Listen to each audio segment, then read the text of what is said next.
A minha entrevistada de hoje será Júlia Savieto, que é coordenadora técnica de HF. HF é Hortifruti, da Nitro. E o tema da nossa entrevista será Perspectivas para o Hortifruti no Brasil. Júlia Savieto, como é que você está? Tudo bem? Tudo bem com você, Divino? Graças a Deus. Tudo divino, tudo maravilhoso. Primeiramente, agradecer pelo convite. É um prazer sempre estar conversando contigo. Muito obrigado, Júlia. Você está falando de onde? Eu falo de Jundiaí, próximo a São Paulo. Jundiaí. Você lembra uma música que o cara tirava uma onda com Jundiaí? Essa eu não lembro. Não, você não vai lembrar, dos anos 80. É muito antiga essa música, né? É que era um cara zoando o Agnaldo Timóteo. Era muito engraçada. E aí, eu não sei por que Cargas d'Água, o cara falava assim, você é de onde? Eu falava, sou de Jundiaí. Aí ele falava assim, cidadão, hein? Eu tava tirando uma onda que... Mas Era. agora é um cidadão, viu? Agora Já é, eu cresceu sei que é. demais. Eu sei que é. Ô, Júlia, vamos falar de hortifruti. Explica pra gente o que quer dizer o termo hortifruti. Hortifruti é um termo que abrange, né, hoje as principais culturas trabalhadas aí no segmento tanto de verduras e legumes, então folhosas, raízes e tubérculos de uma maneira geral, então cenoura, batata, tomate, beterraba, batata. E aí o fruti vem de frutas, né? Então frutas tanto fruticultura tropical, né, que envolve as frutas do dia a dia, e também as fruticulturas temperadas, como uva e outras frutas que são mais sazonais também. Então, E a engloba um Nitro? pouquinho de tudo. Ah, tá. E o que é a Nitro? A Nitro é uma empresa muito antiga, uma das primeiras indústrias no começo da industrialização nacional, de 1935, fundada por dois grandes nomes aí no cenário nacional, que se desenvolveu na produção de químicos industriais. Então, o nosso nome Nitro, né, vem de um componente que a gente utiliza no dia a dia e muitas vezes não tem conhecimento, que é a nitrocelulose. Nitrocelulose é tudo que dá brilho em superfície. Então, tinta automotiva, esmalte de unha, vai esse composto de nitrocelulose. A Nitro hoje é uma das maiores do mundo, né? A maior das Américas e a segunda maior do mundo na produção de nitrocelulose. E em 2019 começou a nossa atuação no agro, né? Com a parte tanto de nutrição quanto de biodefensivos. Então, hoje a Nitro oferece, de norte a sul do país, soluções para o mercado de nutrição, de solo e folha, componentes para ativar a fisiologia de planta e também de biodefensivos. Então, um portfólio bem amplo, bem extenso para a gente estar trabalhando no dia a dia. Eu lembro, há muitos anos atrás, quando o pessoal falava que ia iniciar uma produção de frutas na região do Vale do São Francisco, porque era uma região muito pobre, era uma região que não tinha muito o que fazer lá, não tinha emprego nem nada, e falavam, inclusive, que eu produzia uvas lá no norte, e eu achava aquilo o fim do mundo, porque o uva era só no Rio Grande do Sul, né? Tinha que ser Precisa frio de para produzir frio? uva. É. Exatamente. E hoje nós temos um dos maiores polos, né, de produção de frutas do Brasil. O que aconteceu naquela região lá que se tornou tudo isso? Nossa, Divina, ali é um milagre que só quem conhece ao vivo para entender a riqueza que é a região. Eu venho de uma região de produtores de uva, né? Jundiaí tem um polo grande, e o meu Ah, é mito era mesmo? esse. E o meu conhecimento era esse: precisa de frio para produzir, precisa de um tempo para ela descansar. Essa Hum. era a minha métrica, né? E quando eu fui para Petrolina, você vê que a intensidade e o conhecimento fazem total a diferença, porque a região é uma região extremamente quente, extremamente seca, mas tem o milagre do Nordeste, que é o Rio São Francisco, que faz tudo funcionar e tudo acontecer. Então, é uma região que tem um clima favorável, né? Adaptaram materiais, adaptaram tanto a cultura da uva quanto a cultura da manga para ser produzida intensificamente, né? Hoje a uva ali produz 2,5 safras no ano, comparado ao sul e sudeste que produz malemar, uma e meia no ano. Então, a intensidade é muito grande de cultivo e com ferramentas ali. Eu fui conhecer, acho que faz um mês e meio. Ali você tem que ser agrônomo na essência, porque o pessoal fala de fisiologia de plantas como se fosse o assunto mais comum que existe. Então, eles conseguiram modular a planta através de manejo, através de práticas, para que ela respondesse a um estímulo que a gente não tem lá na região, que é o frio e a falta de água, né? Então, é um mercado que, para você adquirir conhecimento, para você entender o que é uma agricultura intensiva, né, uma fruticultura intensiva, ali é o caminho. É uma região Ô, muito Júlia, rica. eu sei que o Brasil tem grandes produtores de frutas e grandes produtores de verduras também, Uhum. mas, assim, eu tenho a impressão que a maioria são pequenos produtores. É isso mesmo ou não? Então, depende um pouco do cenário e da cultura, né? A Ah, gente tem hoje a fruticultura, ela se concentra, o grande volume acaba que fica na mão dos médios e pequenos produtores. Só hum. que cada vez o mercado está migrando para esses grandes produtores, porque para o pequeno está ficando cada vez mais difícil, né? Está cada vez mais difícil mão de obra, mais difícil conhecimento, mais difícil a gente atender às exigências do mercado, tanto interno quanto externo. Então, está migrando-se para concentrar essas produções, tanto de frutas quanto de legumes, hortaliças, de uma maneira geral, na mão dos maiores produtores. Né? É uma tendência que vem se encaminhando. E como hoje nos Estados Unidos né? O mercado exterior, a produção se concentra em grandes produtores. Né? Os pequenos foram sendo consumidos ao longo do caminho. Mas hoje, É ainda no isso. Brasil, está na mão de médios e pequenos produtores, maior volume.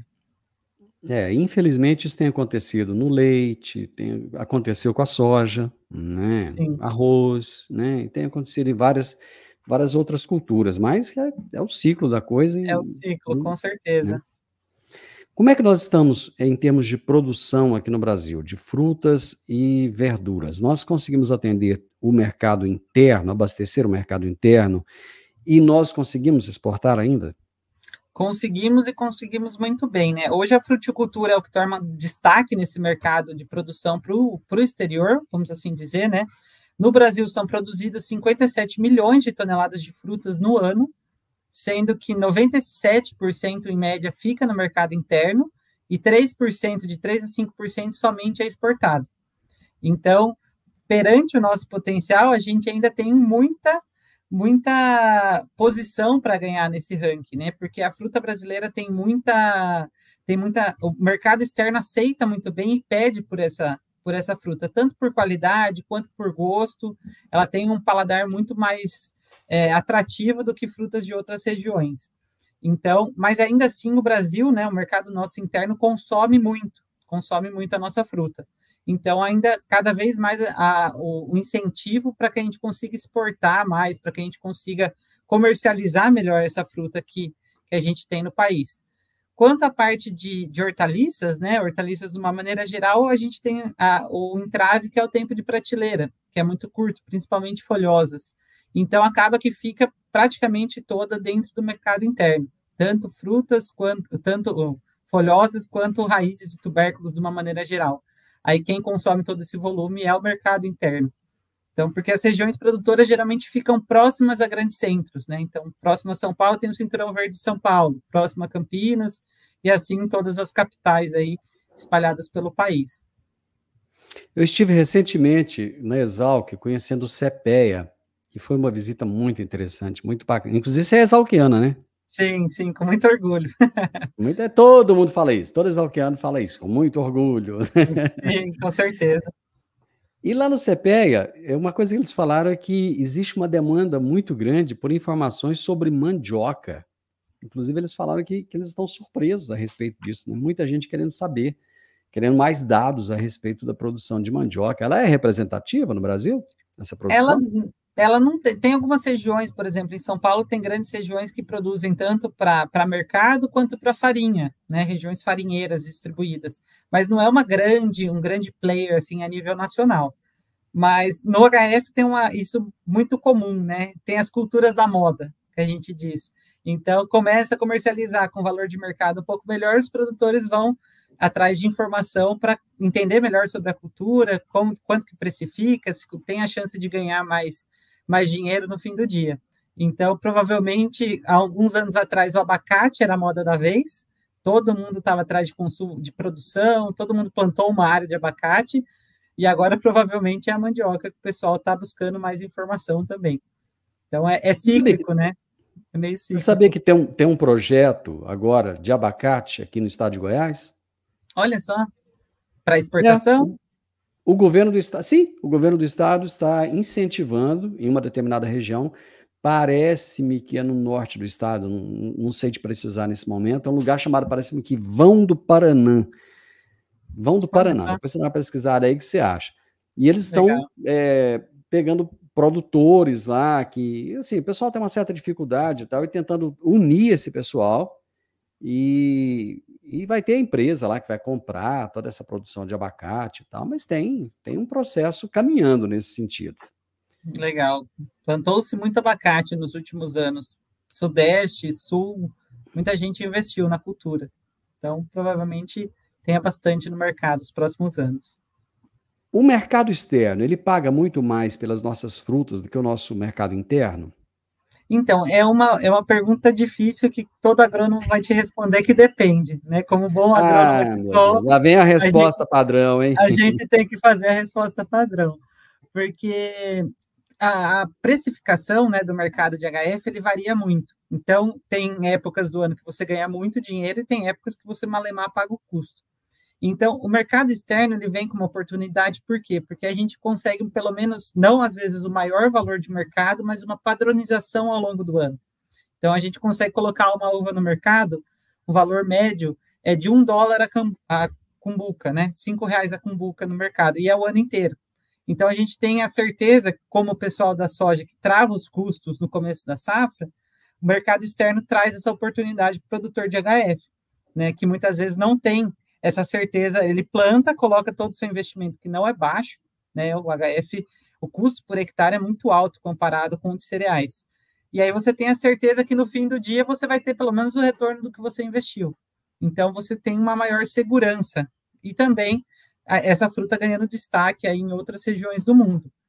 Já no mercado interno, tem ano que você enriquece, porque você pega uma alta, né, como a gente está vendo hoje na laranja, que os produtores sofreram por muito tempo e agora estão retornando grande parte dos custos, né, que pelo menos faz o povo sobreviver na atividade.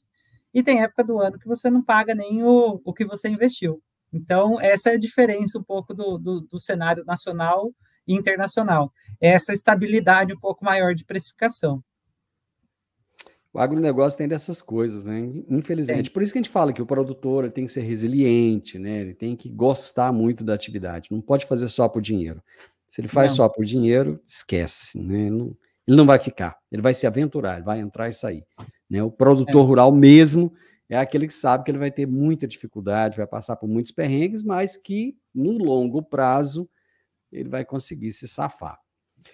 Quais Sim. são as frutas mais consumidas no Brasil? Existe um ranking aí das mais consumidas? Hoje, das mais consumidas internamente é um pouco diferente do que a gente manda para fora do país, né? Mas a Hum, fruta cotidiana do brasileiro, a maioria se concentra nas frutíferas tropicais, que a gente classifica, que são aquelas que são de clima tropical, então banana, manga, abacate, que também é uma cultura que vem sendo muito consumida, mas acho que o ranking hoje se baseia em banana, maçã, manga e uva, né? Se concentra nessa maior parte das culturas, que é diferente do que a gente exporta, né? Ano passado, as 5 culturas mais exportadas foram, no primeiro lugar foi a manga, que ultrapassou pela primeira vez o melão, que era a nossa cultura de destaque de exportação.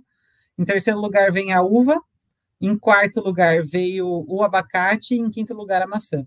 Então, o consumo externo é bem diferente do que a gente consome internamente no país. Né? A gente tem algumas, por exemplo, banana a gente não exporta, mas é uma das frutas mais consumidas aí pelo brasileiro.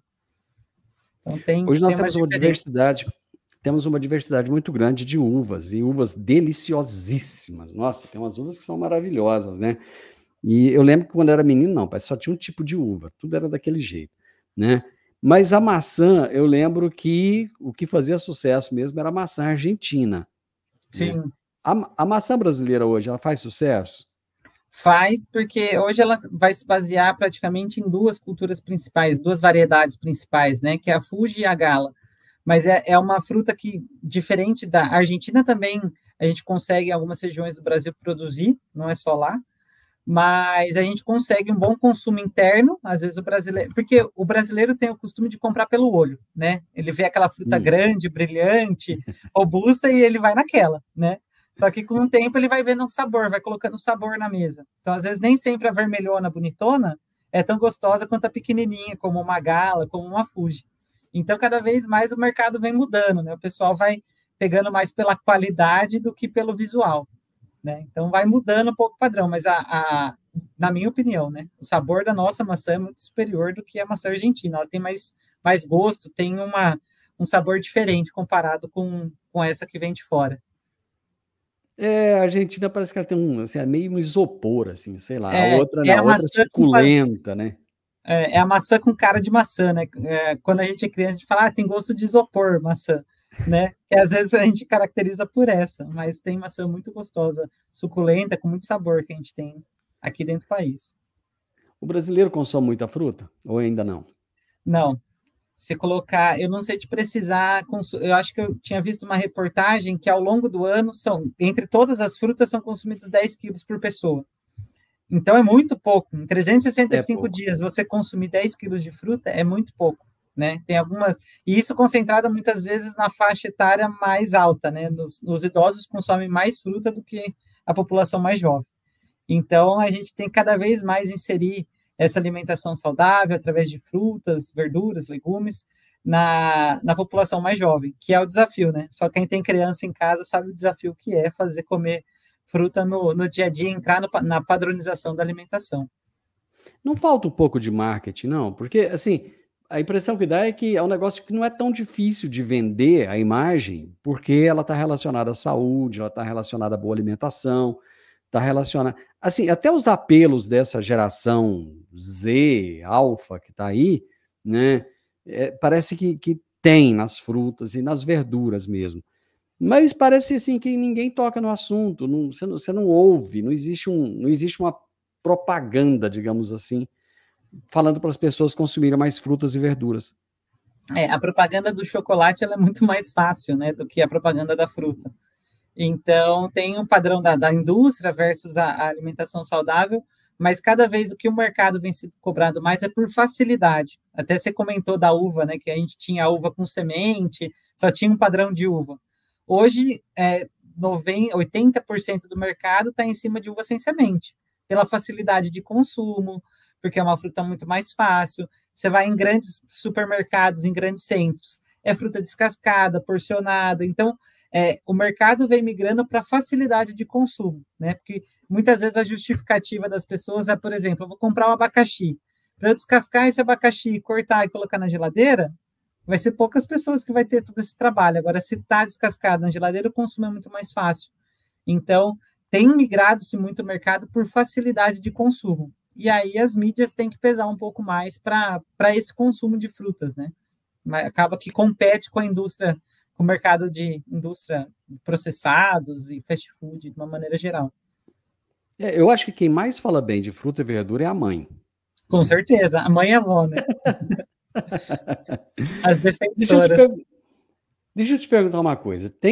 Eu não sei se é mito, se é verdade. Eu quero você que vai me dizer se é mito ou se é verdade. A gente ouvia muito falar que para se produzir frutas bonitas e frutas saborosas era necessário usar muitos agrotóxicos.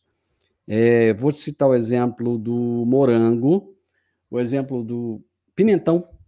Pimentão é um exemplo típico também. Tomate é outro exemplo típico. Isso é mito ou isso é verdade? Isso é mito, Divino, porque cada vez mais o produtor vem sendo cobrado por entregar um produto final na mesa do consumidor que seja saudável, que seja livre de resíduo, que seja com uma produção consciente, né? Isso tanto para o mercado externo quanto interno. Grandes grupos, né, como Carrefour, Pão de Açúcar, Grupo Oba, tem normas, né, para limite de resíduo extremamente rígidas.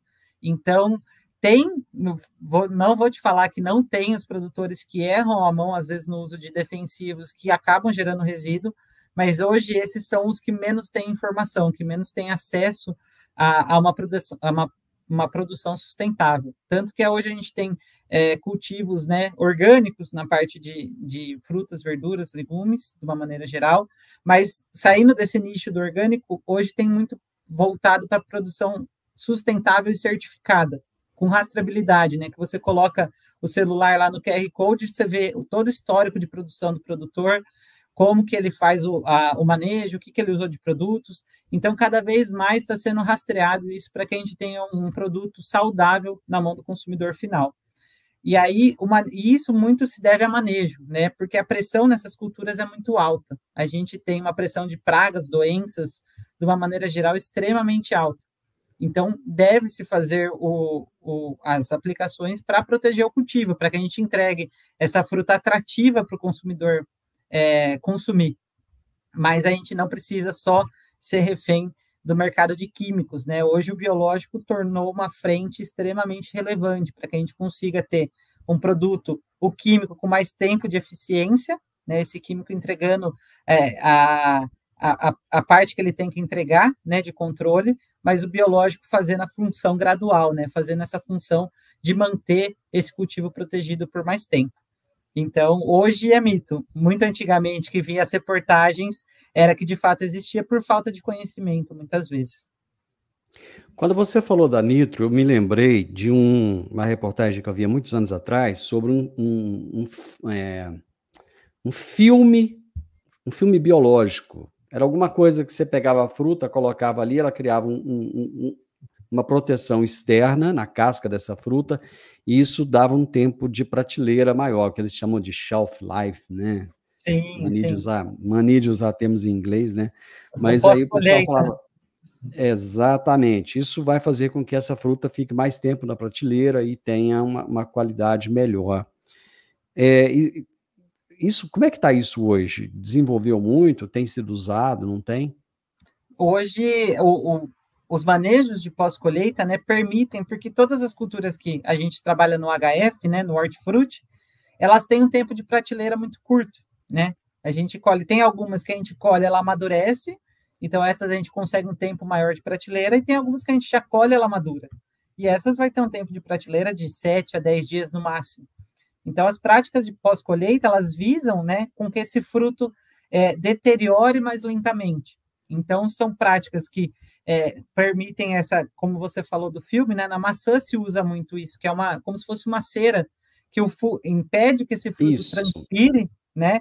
Porque hoje, o que faz uma fruta perecer, né, uma fruta deteriorar? É a produção de etileno, que é o hormônio que é produzido pelas plantas, que é o hormônio da senescência. Então, toda a prática de pós-colheita, de uma maneira geral, visa reduzir a produção desse etileno. Então, para que a gente tenha essa fruta por mais tempo, né, que esse mercado consumidor dê tempo, né, de consumir, sem que a gente tenha tantas perdas, que é um ponto muito, muito forte, né, ainda dentro do mercado de HF. A gente se perde muita fruta ainda nesse segmento justamente por isso, por tempo de prateleira e padrão de consumo.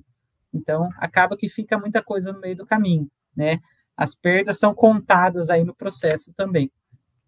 Mas, graças a Deus, o negócio evoluiu bastante. Você tocou num assunto interessante. Por exemplo, a gente vai no Mercadão de São Paulo, tá aquelas frutas lindas, maravilhosas, deliciosas, né? Nunca vi umas frutas tão boas quanto aquelas que tem no Mercadão de São Paulo. Apesar que eu acho que custa muito caro. Está muito fora da realidade da gente, né? Mas eu que estou no interior, aqui no interior de Goiás e tal, a impressão que eu tenho é que fruta é muito caro e que se perde fruta demais no supermercado. Por que isso acontece? Você chega lá, eu fui no supermercado ontem, por exemplo, cheguei lá, a maioria das mexericas estavam ruins, né? E parece que eles até vão lá, catam, tal, não sei o quê, mas aquilo perece numa velocidade, aí a gente fica se questionando, gente, mas não seria preferível comprar menos frutas, menos folhosas para colocar ali e repor isso? Eu não sei se, de repente, o custo de, por exemplo, aqui eu acho que a maioria vem de Goiânia, vem do Ceasa de Goiânia. Não sei se o custo disso acaba ficando caro demais e não compensa já comprar um tanto que o que perdeu já está na contabilidade. Como é que funciona essa lógica aí? Então, Divino, o brasileiro e o ser humano, de uma maneira geral, é um ser curioso, né? Quando a gente vai no mercado, muitas vezes, você vê aquela pilha grandona de maçã ou de mexerica, que seja, você vê aquela pilha é atrativo, né? Você vê o ser humano, acho que visa a abundância, né? Se você olha uma pilha com meia dúzia de mexerica, às vezes você não te chama tanta atenção. Então, o padrão de consumo, seja em feiras livres, seja em mercados, é sempre ter um hortifruti abundante para chamar a atenção do consumidor. O consumidor, de uma maneira geral, gosta de prateleira cheia, gosta das gôndolas, né, completas. Então, tem essa parte de precisar chamar a atenção para atrair o consumo. E tem, no outro ponto, a parte da própria durabilidade do insumo, né? Então, hortaliças e frutas, de uma maneira geral, tá? Duram de 7 a 10 dias na prateleira. Então, temos que casar uma alta oferta para esse mercado consumidor, para ser atrativo, versus um tempo de prateleira curto, e aí o que mais pesa, na minha opinião, nessa cadeia toda, é a forma de comercialização. Porque o produtor entrega esse produto, passa na mão de vários atravessadores, muitas vezes ceasas, pessoas que pegam lá do produtor, vão dando os tombos, né, vão ganhando um pouquinho na cadeia, o produtor muitas vezes é o que menos ganha nessa jogada, como filho de produtor eu sei bem como é isso, então às vezes é o que menos ganha nessa cadeia, e chega no ceasa num preço mais alto, que é o que você comentou, o produtor muitas vezes nem sabe que está chegando nesse valor, e aí a cadeia consome, né? A cadeia tanto da logística desse produto até chegar no mercado consumidor leva um tempo que reduz o tempo de prateleira dele. Então é uma série de encalços aí que tem no meio do caminho por tradição, né? Por isso que muitas pessoas, muitos grandes produtores estão migrando para o quê? Para fechar a cadeia. Eles produzem e entregam no mercado final. Esses são os que estão tendo grande rentabilidade no negócio, porque eles conseguem entregar já na mão do produtor final. Eles cortam todos os atravessadores, seja via processamento de alimentos, né, porcionar. A batata foi uma grande revolução, né? A Bem Brasil, que acho que é famosa no Brasil inteiro, revolucionou na parte de produção de batata palito na vinda da Air Fryer, né? A Air Fryer dominou o mercado, acho que você deve lembrar, 10 anos atrás era difícil você comer batatinha frita, né? Era um parto que você tinha que fritar a batata e tal. Hoje a batata pré-frita é muito mais fácil, a padronização de consumo, a facilidade ganhou um grande destaque. Então, cada vez mais tem essas dificuldades, né? A gente precisa ofertar um fruto bonito e de qualidade na mão do consumidor, em abundância, porém a cadeia acaba trazendo um preço muitas vezes mais alto, né? E tem a oscilação própria do mercado, épocas com mais oferta, o preço baixa, épocas com menos oferta, o preço sobe. Então, é a balança comum de mercado, né? Que acaba que quem paga o pato é o consumidor final e o produtor que está lá na roça, né? A cadeia acaba aqui sendo lucrativa. Lá atrás você falou que cada vez mais estão tendo grandes produtores no mercado, os pequenos estão saindo, infelizmente. Como é que está a questão de intensificação, produzir mais em menos áreas? Porque, por exemplo, com a soja, com o milho aconteceu isso, o próprio leite aconteceu a mesma coisa, né? E hoje está acontecendo muito na pecuária de corte, hoje. E nesse setor de hortifruti, a intensificação já chegou? Com certeza, é algo que se fala há muito tempo, porque cada vez mais os ciclos são curtos, né, em HF de uma maneira geral, frutas são um pouco mais longos, mas cada vez mais o produtor tem sendo cobrado por intensificação, tanto de produzir mais na mesma área, então os espaçamentos mudaram das frutíferas de uma maneira geral, para você ter mais plantas na mesma área. Em HF, que são verduras, hortaliças, a intensidade de cultivo. Então, você tem verdura e frutas, legumes, de uma maneira geral, o ano todo, para você não ter mais a sazonalidade, né? Tinha, por exemplo, uva, que era só no Natal. Você só comia uva no Natal. Hoje você come uva o ano inteiro. Manga, você só comia manga na época do verão. Hoje você come manga o ano inteiro. Então, cada vez mais o ser humano não está pronto para esperar por alguma coisa. Então, a gente precisa ter para atender o ano todo. Então, a intensidade aumentou muito, porque cada vez mais difícil conseguir áreas novas. Então, a gente precisa ser cada vez mais técnico e cada vez usar mais tecnologia embarcada para que a gente consiga produzir frutos de mais qualidade em uma área específica. Então, cada vez mais o produtor vem sendo cobrado por isso. Então, intensidade de manejo, para a parte de nutrição, de biodefensivos, de defensivos químicos de uma maneira geral, intensificidade no uso da água, né? Todas as lavouras, de uma maneira geral, desses segmentos são irrigadas, então a gente precisa ter um uso consciente de água. Então, cada vez a gente está sendo cobrado por se profissionalizar nesse segmento. O produtor lá, pequenininho, como era as crônicas lá do Jeca Tatu, esse deixou de existir. Esse não se mantém no segmento. Cada vez você tem que ser mais técnico e mais profissional nesse mercado, senão você não paga as contas. Então, existem certificações nessa área de HF? Existem bastante, e grandes players, né, grandes mercados cobram por elas, né? Uma das maiores e mais em destaque aí hoje é o Global Gap, que é aceito tanto internamente quanto externamente. E ele visa o quê? Boas práticas de manejo, né? Você ter um cultivo consciente, rastreável.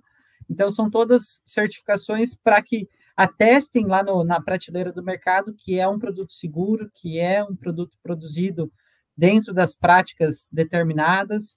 Então, cada vez mais, o mercado vem cobrando por certificações, assim como ocorreu em outros mercados, como do cacau, como do café. No HF também tem essa vertente hoje em dia. Ô, Júlia, eu vou querer conversar com você mais vezes, viu? Foi tão bom. Eu também, Divino, foi ótimo. Tão rápido.